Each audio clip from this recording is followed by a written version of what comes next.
ஆணவ கொலை செய்யப்பட்ட ஷங்கரின் கிராமம் முழுவதும் காவல்துறையினரின் கட்டுப்பாட்டில் கொண்டுவரப்பட்டுள்ளது. அது குறித்த தகவல்களை செய்தியாளர் சுரேஷிடம் கேட்கலாம். சுரேஷ், ஷங்கரின் சொந்த ஊரில் என்ன மாதிரியான சூழல் நிலவுகிறது தற்போது?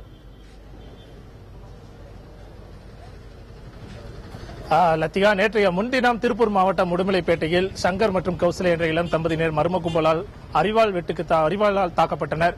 இதில் ஷங்கர் கோவை அரசு மருத்துவமனை கொண்டும் செல்லும் வழியிலே உயிரிழந்தார். இந்த சம்பவமானது நாட்டையே அதிர்வுக்குள்ளாக்கியுள்ளது. நேற்றைய தினம் கோவை அரசு மருத்துவமனை பிரேத பரிசோதனை முடிந்த பிறகு அவரது உடல் சொந்த ஊரான உடுமலைப்பேட்டை குமரலிங்கம் பகுதிக்கு கொண்டு வரப்பட்டது. இங்கே அவரது உடலை வாங்க மறுத்து பல்வேறு அமைப்பினர் மற்றும் ஊர் மக்கள் போராட்டத்தில் ஈடுபட்டனர். அவர்கள் மீது தடியடி நடத்தப்பட்டு நள்ளிரவு ஷங்கரின் உடல் அடக்கம் செய்யப்பட்டது. இன்று காலை முதலே நள்ளிரவிலே நடந்த அந்த அசம்பாவிதத்துக்கு பிறகு இன்று காலை முதலே இந்த குமரலிங்கம் பகுதியானது காவல்துறை கட்டுப்பாட்டில் கொண்டு வரப்பட்டுள்ளது. குமரலிங்கம் பகுதியில் ஆங்காங்கே சில கடைகள் அடைக்கப்பட்டுள்ளன, சில கடைகள் திறக்கப்பட்டுள்ளன.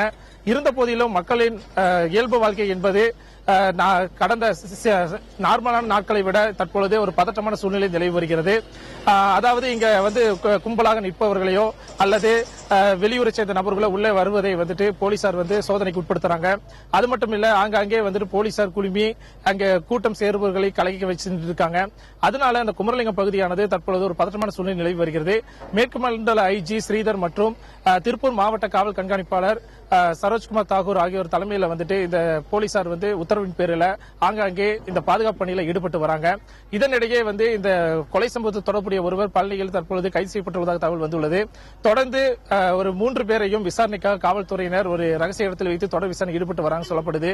அநேகமாக இன்று மாலைக்குள்ள இந்த கொலை சம்பவத்தில் தொடர்புடைய பல்வேறு நபர்கள் கைது செய்யப்படலாம் என்ற தகவலும் வெளிவந்துட்டு இருக்கு. லத்திகா, சுரேஷ், நீங்க இணைப்பிலே இருங்க, நாம தொடர்ந்து பேசலாம். சாதி மறுப்பு திருமணம் செய்ததால் கொலை செய்யப்பட்ட ஷங்கரின் மனைவி கௌசல்யாவிற்கு கோவை அரசு மருத்துவமனையில் தற்போது சிகிச்சை அளிக்கப்பட்டு வருகிறது.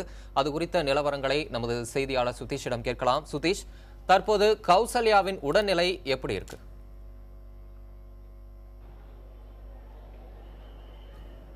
தமிழ் இப்போ நேற்று உடுமலைப்பேட்டை பகுதியில் தாக்கப்பட்டதற்கு பிறகு கௌசல்யா நேரடியாக அவசர ஊர்தி மூலமாக கோவை அரசு மருத்துவமனைக்கு சிகிச்சைக்காக அனுமதிக்கப்பட்டார். அதனைத் தொடர்ந்து நேற்று முதலே, அதாவது தீவிர சிகிச்சை பிரிவில் செல்லும் அளவிற்கு அவர்களுக்கு காயம் ஏற்படவில்லை.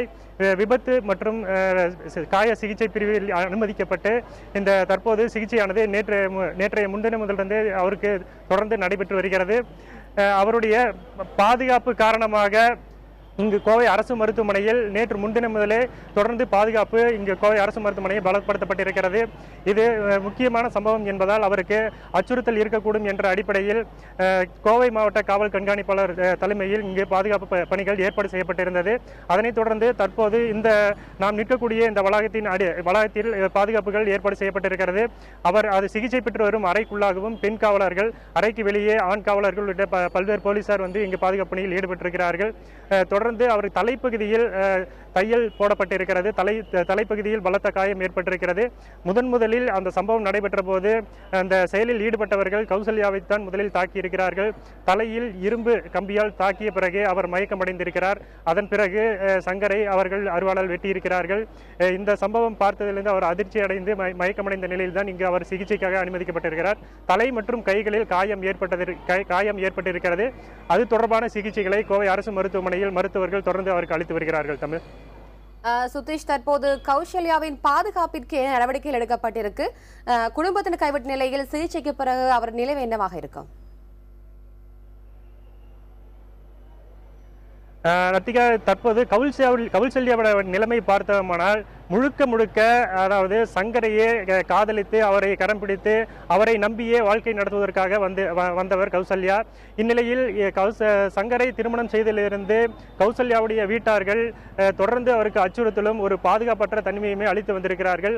அதன் அடிப்படையில் பார்க்கும்போது கௌசல்யாவுடைய வீட்டு தரப்பில் அவருக்கு எந்தவித ஆதரவும் கிடைக்காது என்ற ஒரு கோணத்தில் தான் நாம் பார்க்க வேண்டும். இதற்கு அடுத்தபடியாக அவர் ஒரு ஆதரவாக இருந்தது கௌசல்யாவுடைய கணவர் ஷங்கர். அவரும் தற்போது உயிரிழந்த நிலையில் அவர் ஒரு ஆதரவற்ற ஒரு சூழலில் தற்போது அவர் இருக்கிறார். இந்த அடிப்படையில் பார்க்கும்போது அவருக்கு பாதுகாப்பு அளிக்க வேண்டிய ஒரு சூழல் முக்கியமாக அரசுக்கு ஒரு கடமையாக இருக்கிறது. இதன் அடிப்படையிலேயே நேற்றைய தினம் கௌசல்யாவிற்கு ஆதரவு தெரிவித்து இந்த ஆணவ கொலைகளில் தற்போது பெண்களும் அதிகமாக பாதிக்கப்பட்டு வருகிறார்கள். நேற்றே நாம் குறிப்பிட்டோம், கடந்த 3 ஆண்டுகளுக்கு முன்பாக அதே பகுதியில் உடுமலைப்பேட்டை அடுத்துள்ள மடத்துக்குளம் பகுதியில் ஒரு ஆணவ கொலை நடைபெற்றது. அதில் முக்கியமாக ஒரு பெண் கொல்லப்பட்டார். அதன் அடிப்படையில் அந்த பெண் கொல்லப்பட்டதன் அடிப்படையில் இதுவரை தற்போது வரை அந்த குற்றவாளிகளும் கண்டுபிடிக்கப்படவில்லை என்ற ஒரு குற்றச்சாட்டும் சமூக அமைப்புகள் முன்வைத்தார்கள். நேற்றைய தினம் இந்த போராட்டத்திற்கிடையே கோவை அரசு மருத்துவமனையில் மாதர் சங்கங்களும் கண்டன குரல் எழுப்பி போராட்டங்களில் ஈடுபட்டார்கள். பெண்களை இந்த கௌசல்யாவிற்கு அடுத்த கட்ட ஒரு நடவடிக்கையாக அவருக்கு ஒரு பாதுகாப்பான ஒரு சூழலை அரசு உறுதி செய்ய வேண்டும். அவருக்கு ஒரு அரசு வேலை உள்ளிட்ட பொருளாதார அடிப்படையிலான ஒரு பாதுகாப்புகள் உறுதி செய்யப்பட வேண்டும் உள்ளிட்ட பல்வேறு கோரிக்கைகள் முன்வைக்கப்பட்டிருக்கிறது. அடுத்த கட்டமாக அவர் சிகிச்சைக்கு பிறகு எங்கு தங்க வைக்கப்படுவார், அடுத்த கட்ட அவருடைய படிப்பை தொடர்வதற்கு அல்லது ஒரு இடையிலேயே பாதியிலேயே அந்த பொறியியல் படிப்பை கைவிட்டிருக்கிறார் திருமணம் காரணமாக. அது தொடர்பாக அடுத்த கட்ட நடவடிக்கைகள் அரசு கவனத்தில் கொள்ள வேண்டியவையாக உள்ளது. ரத்திகா, சுதேஷ், நீங்க இணை பிளேயருங்க, குமரலிங்கத்திடம் இருக்கும் நமது செய்தியாளர் சுரேஷிடம் கேட்கலாம். சுரேஷ், நீங்க இப்ப பழனியில ஒருவர் இந்த கொலை தொடர்பாக கைது செய்யப்பட்டிருக்கிறார். மேலும் 3 பேரிடம் காவல்துறை விசாரணை நடத்தி வரதா குறிப்பிட்டீங்க. தற்போது வரை விசாரணை எந்த அளவுல இருக்கு? அது குறித்த தகவல் ஏதேனும் வெளிவந்திருக்கா? தமிழரசன், இப்போ காவல்துறை தரப்புல எடுத்துக்கிட்டோம்னா இந்த பிரச்சனை என்பது நாடெங்கும் ஒரு அதிர்வை ஏற்படுத்திய ஒரு சென்சிட்டிவான விஷயமா பார்க்கப்படுது. அதனால இது தொடர்பான ஒரு உறுதிப்படான தகவலை வெளியிடுவதில் அவங்க தயக்கம் காட்டிட்டே இருக்காங்க. இருந்த போதிலும் நம்பக்கு தகுந்த காவல்துறை வட்டாரத்திலிருந்து வரக்கூடிய தகவலை வைத்துக் கொண்டுதான் நாம் சில தகவலை சேகரித்து வருகிறோம். அப்படி இருக்கிற நிலையில தற்பொழுது அந்த சிசிடிவி ஃபுட்டேஜ்ல யார் யார் இருந்தாங்களா, அந்த மர்ம கும்பல் எல்லாமே ஏற்கனவே திண்டுக்கல் மாவட்டத்தை சேர்ந்தவங்க என்பது முதல் கட்டமா தெரிய வந்திருக்கு. அது மட்டும் இல்லாம அந்த கௌசல்யாவோட தாய்மான் பாண்டித்துரை என்பவரும் பல்வேறு குற்ற சம்பவங்கள் ஈடுபட்டு என்பது தெரிய வந்திருக்கு. இதனால அவங்களுடைய அந்த பாஸ்ட் ஹிஸ்டரி குற்ற சம்பவங்களுடைய அந்த வரலாறுகளை வைத்துக்கொண்டு அவர்கள் எந்த மாதிரியான ஒரு குற்றத்தை ஈடுபட்ட பிறகு அவர்கள் எந்த மாதிரியான நடவடிக்கை எடுக்கிறாங்க அப்படியெல்லாம் வச்சு ஆய்வு செய்துதான் அந்த குற்றவாளிகளை நெருங்கும் ஒரு நிலைக்கு காவல்துறையினர் ஈடுபட்டு இருக்காங்க. அது மட்டும் இல்லாம அவங்களுடைய மொபைல் எண்களை கொண்டும் ட்ரேஸ் செய்யப்படும் நடவடிக்கையும் தற்பொழுது காவல்துறை தரப்பில் எடுக்கப்பட்டு வருகிறது. மேலும் கௌசல்யாவின் நெருங்கிய உறவினர்களையும் சந்தேகத்துக்கு இடமான முறையில் விசாரணைக்காக ரகசிய இடத்தில் விசாரித்து வருவதாகவும் நம்பக்கு தகுந்த தகவல்கள் தெரிவிக்கின்றன. இருந்த போதிலும் மாவட்ட கண்காணிப்பாளர் சரோஜ்குமார் தாகூரிடம் நேற்று முதல் இருந்தே தொடர்ந்து நாம் முயற்சி செய்து வருகிறோம். ஆனா அவர் தரப்பில் இருந்து பிளீஸ் வெயிட் அப்படிங்கிற ஒரு பதில மட்டும் தான் சொல்றாரு. மற்றபடி எந்த ஒரு பதிலையும் நம்மளிடையே சொல்வதில்லை. இதுவரைக்கும் அரசு செய்யப்படவில்லை அப்படிங்கிற தகவல் தான் சொல்லிட்டு வராங்க. இருந்த போதிலும் தனிப்படையினர் திண்டுக்கல், பழனி, மதுரை போன்ற பல்வேறு இடத்துக்கு செல்லப்பட்டிருக்கின்றன. ஆங்காங்கே இப்பதான் காலை முதல் ஒரு கைது செய்யப்பட்ட ஒரு தகவல் நமக்கு தகுந்த தகவல் வந்திருக்குது.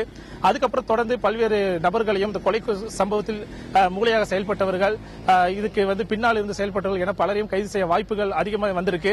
இதற்கிடையில தமிழக அரசானது சங்கருடைய குடும்பத்திற்கு நிதியுதவி வழங்கியிருக்காங்க. சுமார் 5,62,500 ரூபாயை கோட்டாட்சியர் சாதனை கூறல் நேற்று நள்ளிரவு சங்கருடைய தந்தை வேலுச்சாமியிடம் ஒப்படைச்சிருக்கிறார். அந்த காசோலையில வேலுச்சாமி மற்றும் சங்கரின் மனைவி கௌசல்யா பெயர் குறிப்பிடப்பட்டுள்ளது. இவர்கள் வைத்த டிமாண்ட்ல முதல் கட்டமா அவங்களுக்கு ஒரு குறிப்பிட்ட அமௌண்ட் நிதியுதவி கிடைக்கப்பட்டிருக்கு. மேலும் எங்களது கோரிக்கை என்னவா இருக்குன்னா, தங்களது குடும்பத்தில் இருக்கிறவர்களுக்கு வேலை வாய்ப்பு வழங்கும்படி அரசு நடவடிக்கை எடுக்க வேண்டும் எனவும் சங்கர் உயிரிழந்தது போன்று எதிர்காலத்தில் யாருக்கும் இந்த நிலை வரக்கூடாது என்பது இவர்களுடைய கோரிக்கை இருக்குது. தமிழரசன், கண்டிப்பா சுரேஷ், ஆணவ கொலை செய்யப்பட்ட சங்கரின் கிராமம் முழுவதும் காவல்துறையினரின் கட்டுப்பாட்டில் கொண்டுவரப்பட்டிருக்கிறது. மேலும் கோவை அரசு மருத்துவமனையில் பாதிக்கப்பட்ட கௌசல்யாவிற்கு சிறப்பு சிகிச்சைகளும் அளிக்கப்பட்டு வருகின்றன. செய்தியாளர்கள் சுதேஷ் மற்றும் சுரேஷ், உங்களுடைய இருவரின் கள தகவல்களுக்கு நன்றி.